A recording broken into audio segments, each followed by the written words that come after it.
Hello प्यारे बच्चों। तो आइए आज हम पढ़ते हैं बाल महाभारत कथा का पाठ नंबर 19 मायावी सरोवर। पांडवों के वनवास की अवधि पूरी होने को ही थी। 12 वर्ष समाप्त होने में कुछ ही दिन रह गए थे। उन्हीं दिनों में एक निर्धन ब्राह्मण की सहायता करते हुए पांचों भाई जंगल में काफ़ी दूर निकल आए।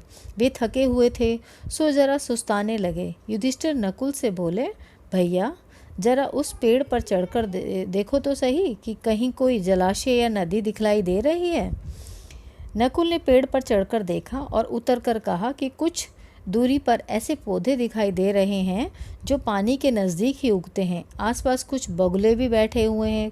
वहीं कहीं आसपास पानी अवश्य होना चाहिए। युधिष्ठिर ने कहा कि जाकर देखो और पानी मिले तो ले आओ। यह सुनकर नकुल तुरंत पानी लेने चल पड़ा।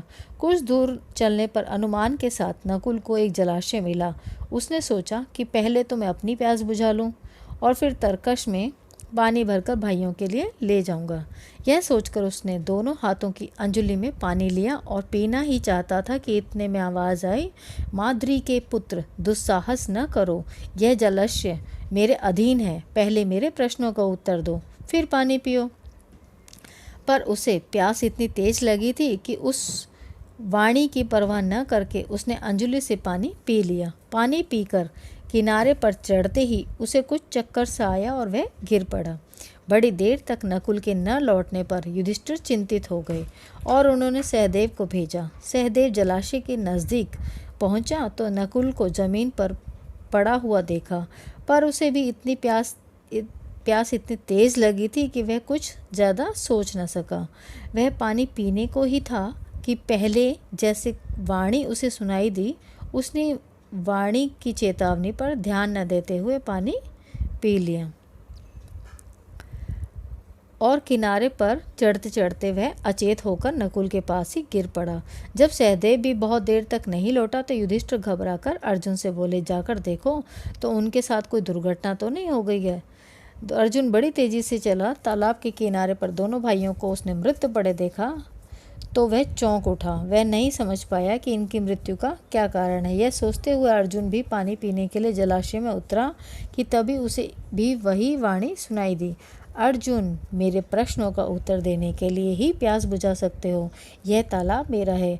मेरी बात नहीं मानोगे तो तुम्हारी भी वही गति होगी जो तुम्हारे भाइयों की हुई है। अर्जुन यह सुनकर गुस्से से भर गया। उसने बाण छोड़ने शुरू कर दिए।